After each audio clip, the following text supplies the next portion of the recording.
Elizabeth, talk to you next time. Thanks, Sean. Once a year, high school students travel to Oklahoma to look at dirt. It's part of the National Land and Range Judging Contest. The students are sharpening their eyes for land suitable for crops, grazing, and home building.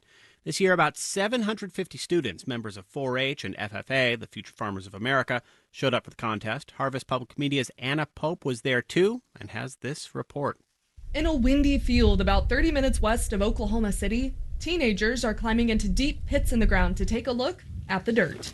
You can see where it changes, honey. High school freshman Clay Cash has been judging soil since he was in the 4th grade. I've always been interested in this. I live on a farm, so kind of seeing how fertile the soil is and everything really plays a big part in my family's life. Oklahoma's red clay soil is different from the ground in eastern Kentucky, where Cash is from. Last year, Cash's team won the 4-H Kentucky State Championship. That qualified them to be part of the National Land and Range Judging Contest. He and his team drove 15 hours to join the competition. It's a very big deal for me. My sister's both done it, and she's in college now, but she got really close to making it here. But I'm glad I could kind of fulfill that dream for us. Knowing how to assess soil is key for growing crops, raising animals, and choosing where to build a house or other structures, says Deanne Presley. She's a soil management specialist at Kansas State University and says that's why it's important to understand and study soils. So that then later on, when somebody says, well, why are we digging this hole, or what can the soil be used for, or could I put a railroad track here, you'd have something intelligent to say about that. The National Land and Range Judging Contest has been around for nearly 75 years.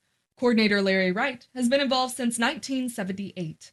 He says understanding soil is crucial for a lot of industries, including environmental sciences, agriculture, and civil engineering.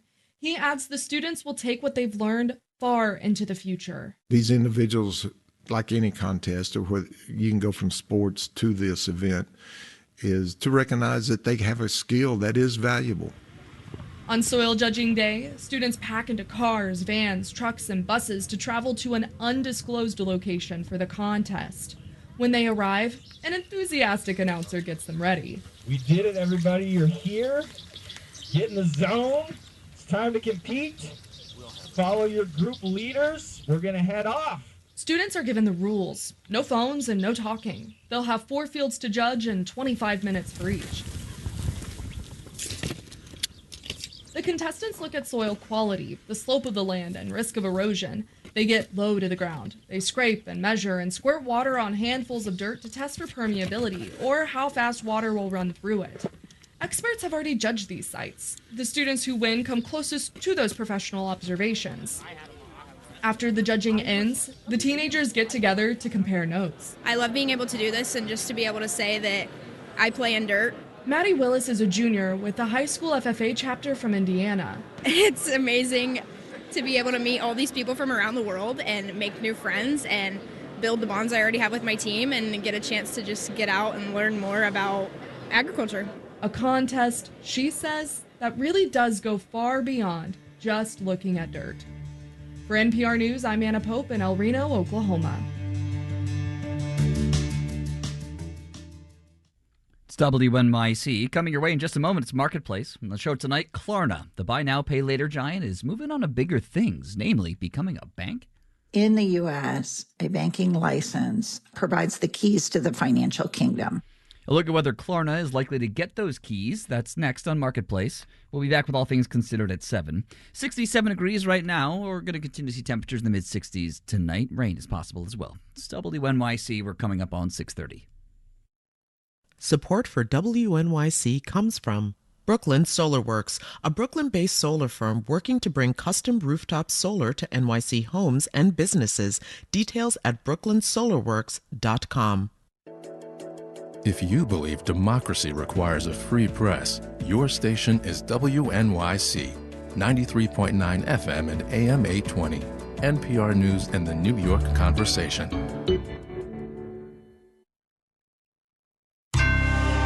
Marketplace is supported by Palo Alto Networks. Palo Alto Networks delivers what's next in cybersecurity innovation to protect today's digital way of life. Learn more at paloaltonetworks.com. On the program today, corporate fortunes the rest of the year. small business fortunes the next 5 or 10 years. Some other stuff, too. From American Public Media, this is Marketplace. Marketplace is supported by Fisher Investments. As a fiduciary, Fisher Investments is obligated to act in their client's interest. Learn more at FisherInvestments.com. Investing in securities involves the risk of loss. And by Odoo.com, offering integrated programs for sales, customer relationship management, inventory, and other business operations, designed to work together as a customizable software suite. Odoo, all your business on one platform. In Los Angeles, I'm Kai Rizdal. It is Tuesday today, 7 July. Good as always to have you along, everybody. Fair is fair. One likes it to be in business and economic coverage. So just as we started yesterday with a decidedly consumer-oriented couple of minutes, so today we go corporate, because later this week, second quarter earnings season is going to be upon us, starting with PepsiCo on Thursday. Best guesses are they'll be okay, not spectacular. Then Delta Airlines on Friday, which is expected to have beaten estimates in spite of the spike in jet fuel costs since President Trump started bombing Iran. Expensive seats being bought by premium travelers, if you're looking for a how'd they do that right there. The real rush then comes next week with a slew of big Wall Street banks. January through March, that is Q1, companies in the S&P 500 reported earnings up more than 28% year over year. That's according to FactSet. So, with firm reliance on the fact that while the stock market is not the economy, it is related. So, what do you suppose is in store this time around? Marketplace's Mitchell Hartman gets us going. It's not like the second quarter has been all smooth sailing for the U.S. economy or corporate America. Well, there's that old saying that the market likes to climb a wall of worry. Sam Stovall is chief investment strategist at CFRA Research. Despite trade issues, despite higher oil prices, and now the prospect that the Fed could be raising interest rates, earnings continue to surprise investors. We're going to get another 20% plus earnings growth quarter. It's almost a certainty. Jeff Bookbinder tracks the markets at LPL Financial.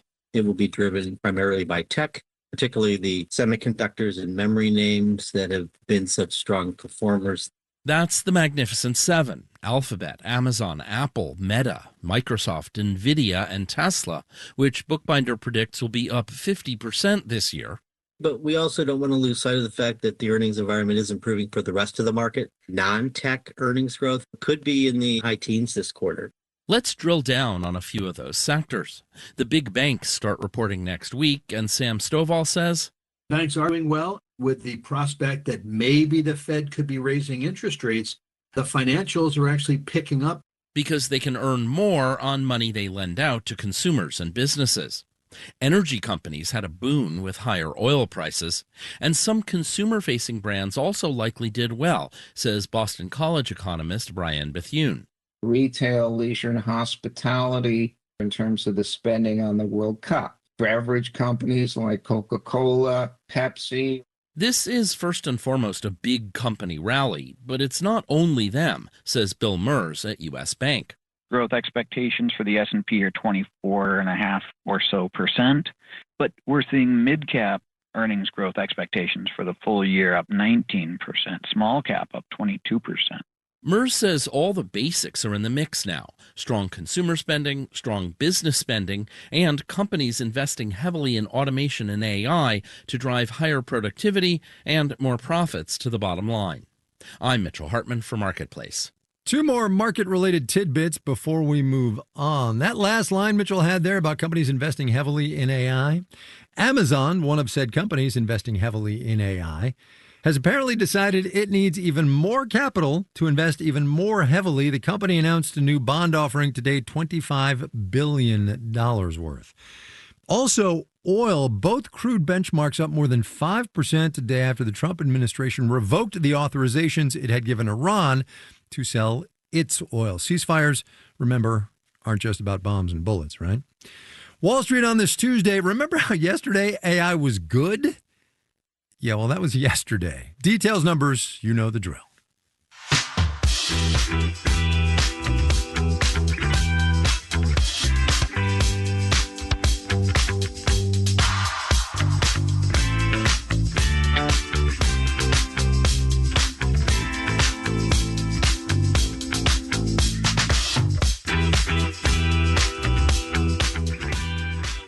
Samsung reported its second quarter profits today. Staggering would be a good word. An 1,800% profit increase year over year. That is not a typo. Sales more than doubled. Expectations were beaten.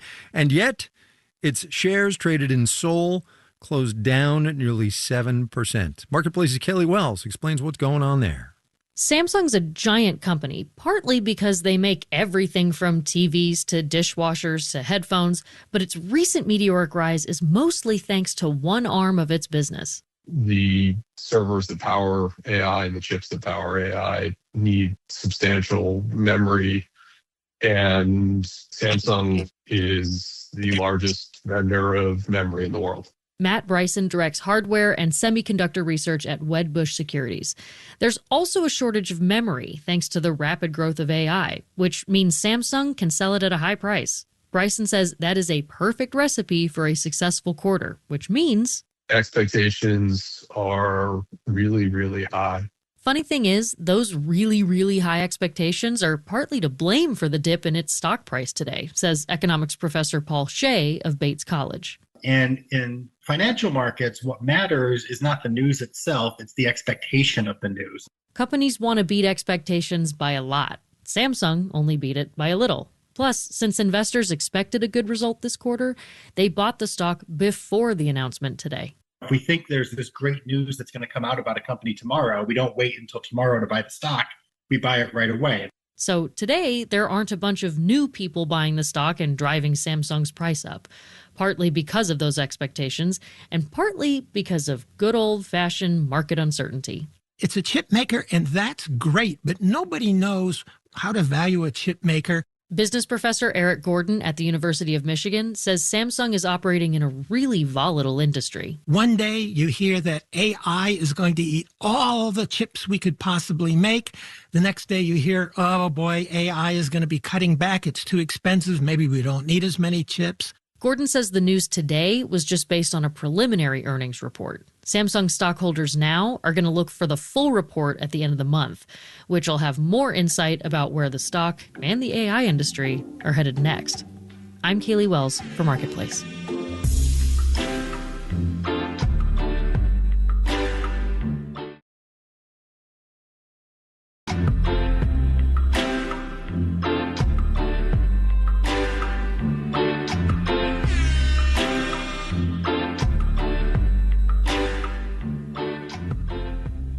The idea that we're all getting older isn't, or it shouldn't be, news to any of us. The idea that the baby boomers are getting, actually already are, older, is going to turn out to be a very big economic deal. That particular demographic cohort accounts for more than half of this country's total wealth, half of it. That includes earnings, returns on their investments, real estate holdings, and also businesses. And just like we're on the verge of a multi-trillion-dollar generational wealth transfer, so too, as Marketplace's Kristen Schwab reports, are we on the verge of a whole lot of small and medium-sized businesses changing hands or disappearing. John and Dave Zaverill spend a lot of time together. For one, John is Dave's uncle, so there are birthdays, holidays, and racquetball every morning, John says, at 5:30 a.m. I used to pick him up and bring him to racquetball, but now he drives himself. Yeah, that's true. The early start time is not negotiable because they both have to get to work at R.J. Zaverill and Sons, a construction company in East Grand Forks, Minnesota. John is the second-generation CEO. Dave, part of the third generation, is vice president. Does it seem strange from the outside that, the people that I go to work with every day are the same people that I hang out with on the weekends or spend holidays with? It's worth pointing out that 29 of the people who work here are related. Yeah, I'm sure it does seem strange. I often get the comments from people as like, well, how do you make that work? 5 family members own equal shares of the company. John, the CEO, is teaching them everything he knows about running the business. Right now, they're being groomed. And we meet once a week, and we all kind of do a consensus of what direction we're going. And because the family is about to make a big business decision. They're going to vote on who will take over when John, who's 65, retires. Pretty tricky, no? Yeah, I think it's going to be based on strengths and family dynamics are involved, but I think it'll all work out. RJ Zavril & Sons is one of 6 million small and medium-sized businesses expected to change hands over the next decade as baby boomers move into retirement. Nick Noel is a senior fellow at the McKinsey Institute for Economic Mobility. There's going to be an oversupply of businesses that are going to be available. And if they can't find folks that are willing to buy, those businesses that are otherwise viable will have to shut down. Noel expects 1.5 million viable businesses will disappear. And in states like Montana, Vermont, and Maine, small and medium-sized businesses make up half of total employment. It really does become a crisis for economic development, for community vitality, employment, and economic mobility in those places. Unless more buyers emerge. Chris Schumacher is the co-founder of New Majority Capital, a nonprofit that helps connect aging business owners and new entrepreneurs. The clear majority of the businesses that we purchase are from retirees. Schumacher says it takes a lot of preparation to get businesses ready for sale. He ran into some of this himself a handful of years ago when he bought a company that makes garden trellises. The owner didn't have a computer. He did all his work on lined paper. So there are operational issues. Also, older business owners are at a life stage where they are thinking not just about how much money they can make through a sale, but what they're leaving behind. They've built a business for 20 to 30 years. They have a legacy. They have their names on the trucks that they see driving down the neighborhood that they're going to be living in. They want to see that continue. It's something the family at RJ Zavril & Sons, the construction company in Minnesota, is grappling with right now. Here's John, the CEO. These guys are going to make a decision to either keep it as a family business or to sell out. The firm has grown so much, it's become the second largest employer in town. And Dave, the current VP, says it's kind of turned the work of excavation and asphalt paving into a totally different job. The hard work and the technical skill made us really good at what we did, right? And now this business is becoming about running a business really well. They'll have to decide whether running it well means keeping it in the family or selling it to someone else. I'm Kristen Schwab for Marketplace.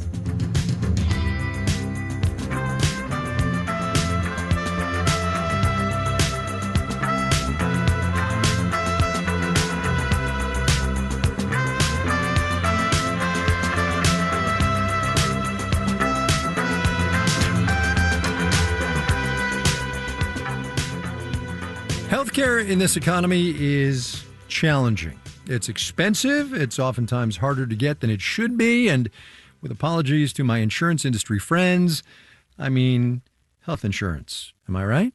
So a headline in Vox the other day caught my eye. When did getting prescriptions start feeling like online shopping? It said.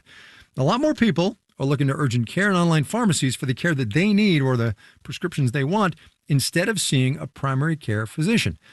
Dylan Scott wrote the story in question. Welcome to the program. Good to have you on. Thanks for having me. Could we, first of all, I guess, define some terms here? It's your term of art for the state of a slice of healthcare in this economy right now, drive-through healthcare. What exactly do you mean? Yeah, so I thought of this in the context of like if the old-fashioned family doctor was like a family restaurant where it's like they knew you, they knew your order, you'd been going there for years. Then this kind of healthcare service that has become really prominent in the past few years is what I think of as drive-through healthcare, where it's more of like a one-time only. You're pulling up, you're looking at a menu, you probably already know what you want. You're selecting the products, you're ordering your Big Mac or your GLP-1 prescription, and you go through a very routinized interaction with a clinician, and that's that. And I think that's new. That's very different from the kind of traditional patient-provider relationship that I think a lot of us grew up imagining as the ideal. And so that's why I wanted to come up with some kind of term for this kind of new service that's really come into being here in the past decade or so. And drive-through healthcare clinic is what I landed on. And honestly, it kind of works. I mean, I kind of clicked in right away and figured out what you were talking about. It is driven, as you say in this piece, by the inefficiencies, shall we say, to be kind, in the American healthcare system, the insurance quagmire that it is. Also, though, and I think this is important because there's a behavioral economics part of this, healthcare consumers want agency. They want to be able to get what they want. Right, exactly. I mean, I think a lot of people who have tried to schedule a doctor's appointment in the past few years know it can be really hard to do. Wait times are getting longer. There's fewer of the primary care physicians that you'd want to have in a long-term relationship available. Yeah. And so, yeah, there's been a big push, and it's a combination of things from like pharmaceutical companies pushing us products and being like, hey, go and ask your doctor about this.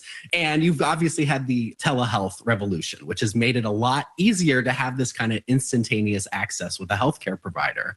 There's obviously an appeal to somebody being able to just go to a website and order the prescription that they want, especially if they're quite confident about it. But medicine is, you know, as much of an art as anything else. Right. And like those longitudinal relationships between doctors and patients are how you like pick up on subtle signs that like, oh, maybe there's a problem developing and we want to try to get ahead of it with some early interventions. It's where you're sort of potentially missing a longer term, more serious issue because you're having this more superficial interaction with a healthcare provider. That's where the concern comes in. For all the talk of how this is good, but also maybe not good, we do have to point out the glaring example of where it's a desperately needed service. And you point this out, obviously, in your piece, the idea of abortion care and telehealth, especially since Dobbs. Yes, exactly. I think that was an example for me personally that really made clear that like there is a place for this kind of service. And like, you know, I'm somebody who grew up in rural America. I've been following closely like the development of minute clinics, you know, putting healthcare clinics in Dollar Generals, things like that. And I do ultimately have this kind of on the one hand, on the other hand take on them because it is like the access is necessary. And especially with something like abortion care in a post-Dobbs world where you might just live in a state where that kind of service is not available to you at a physical clinic anywhere, you know, within driving distance, being able to go online, have a discreet private interaction with a healthcare provider and get, you know, what is a life-saving type of service is really important. As the guy in this conversation who has thought more deeply about this than the other guy in this conversation, this trend only continues, yeah? I think so. I mean, I think you've seen with the GLP-1 drugs that like, yeah, the sort of clinical scope of these practices is only expanding. It started out with like medical marijuana card clinics back, 10 years ago, where it was like you just went to see a doctor and said you had XYZ so you could get a medical marijuana card. Like we've become accustomed to this type of service, this more transactional type of healthcare. And the question will just be like, when does it make sense for me to use this? And when am I kind of taking a risk if I go for this kind of one-time only healthcare with something like weight loss treatment where I might really benefit from a long-term relationship with the provider? Dylan Scott is at Vox. He covers healthcare there. Dylan, thanks a lot. Fascinating piece. Thank you so much.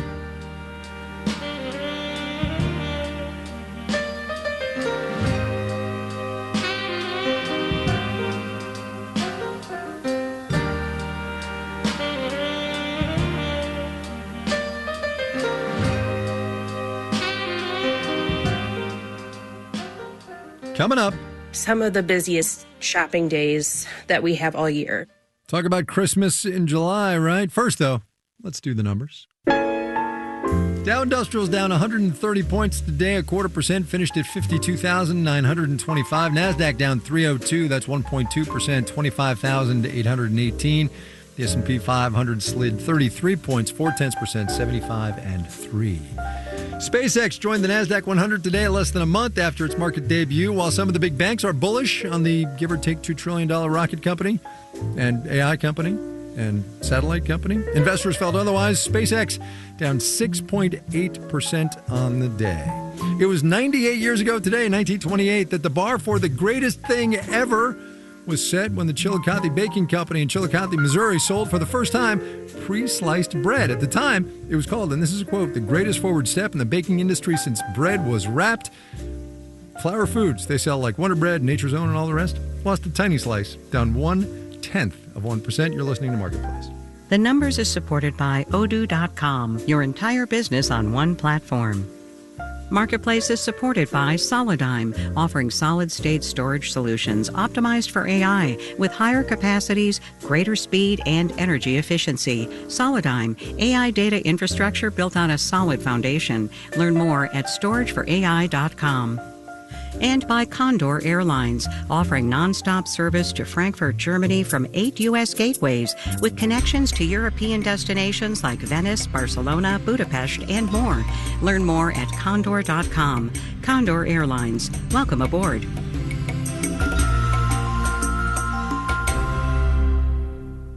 WNYC is so much more than a radio station. We're a local newsroom. Questions about how to address affordability issues are front and center now in New York City. A home for musical experimentation. In a moment, music for the old Farfisa organ. I'm John Schaefer, and you're listening to New Sounds. A podcast powerhouse. You're listening to Radio Lab. Find the best of us all in one place at WNYC.org. WNYC is supported by The Bowery Presents, presenting Paul Simon at Forest Hill Stadium on July 8th and 9th at 7 p.m. Tickets are available at AXS.com. You're listening to Marketplace on WNYC. Coming your way in the 7 o'clock hour of All Things Considered, Democratic nominee Graham Plattner's high-profile U.S. Senate race has been thrown into chaos. We're going to hear about why and where it goes from here. We'll have that and more coming up at 7 o'clock. Stay tuned. This is Marketplace. I'm Kai Ryssdal. We did an interview a month or so ago about federal banking charters and how the Trump administration is looking to issue more of them and how more companies are eager to get them. Crypto companies, car companies, also buy now, pay later companies, which gets us to the latest entrant, Klarna, the Swedish financial technology company, fintech if you're in the know. It is known mostly for its buy now and pay later offerings, but it has applied for a bank license in Utah and wants to become Klarna Bank USA. There already is one, a bank that is, in Europe. And getting the U.S. seal of approval would let it grow beyond its current offerings. As Marketplace's Samantha Fields reports, Klarna is kind of part of a fintech trend. PayPal also wants to be a bank now. So does Affirm, which, like Klarna, is best known for buy now, pay later. And Mercury, another fintech company, just recently got conditional approval to establish a bank. Michelle Alt at the Claros Group says fintechs are making this move now for two main reasons. Number one, the Trump administration. Regulators are open to new bank formation in a way we haven't seen ever. And just as important, she says, is reason number two, which is in the U.S., a bank charter, a banking license, provides the keys to the financial kingdom.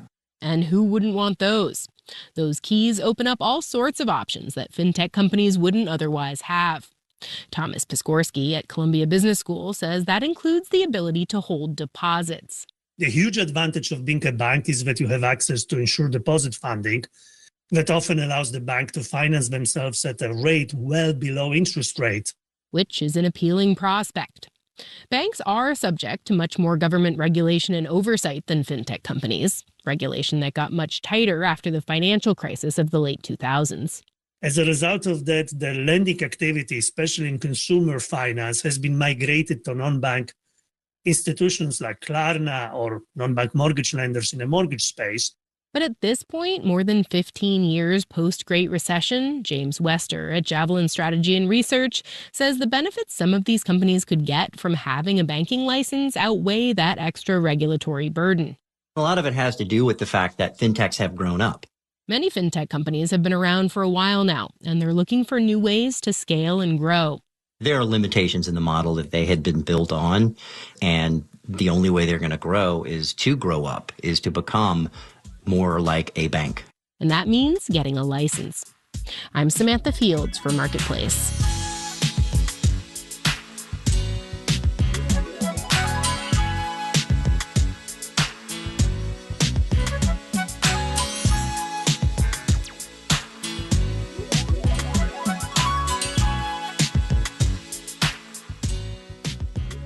We started today with a corporate view of this economy, both the macro from Mitchell and the micro from Kaylee. There is more business-centric data coming to us this week. We'll get a look at wholesale inventories for May tomorrow. That comes courtesy of the Commerce Department. Also, consumer credit for May from the Federal Reserve. Again, those are macro. So we're going to do that thing we do and go micro. Annie Lang Hartman is one of our retail regulars. She runs the stationery and gift store Wild Letty in Leelanau County, Michigan. Right now, business for Wild Letty is really, really great. It's always the week before and the week after the 4th of July is when we get some of the busiest shopping days that we have all year. This year, we are seeing a wild amount of growth again, which is fantastic. And I feel like this year there's a steep learning curve of trying to figure out what our inventory reorder points are now that we're selling at this really fast rate that we have never dealt with before. Most things we can get within 1 to 2 weeks restocked on the floor. So that is definitely my biggest challenge right now, is trying to stay on top of that.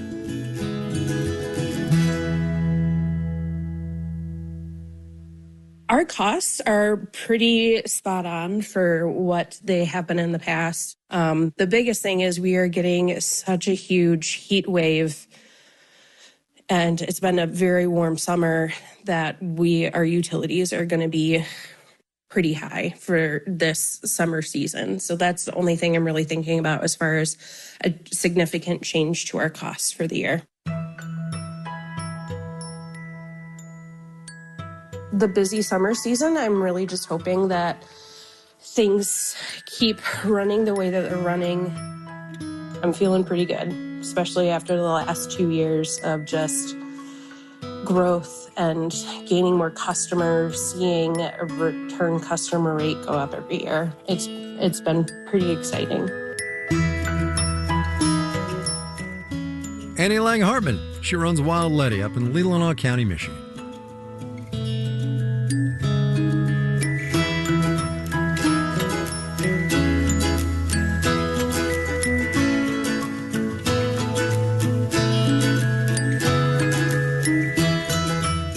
Marketplace is supported by Bank of America, sponsor of the FIFA World Cup 2026, dedicated to offering solutions to help businesses meet their goals locally and globally.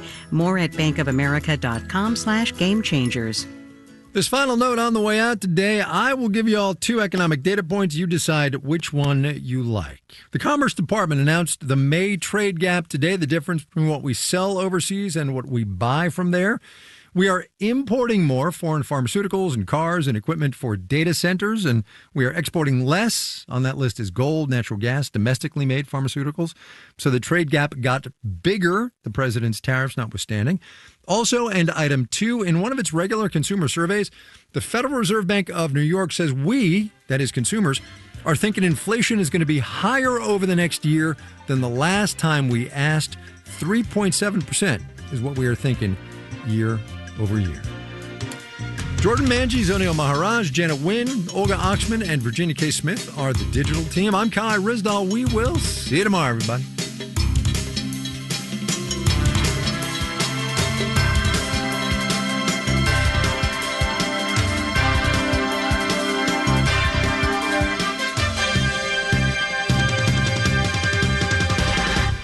This is APM.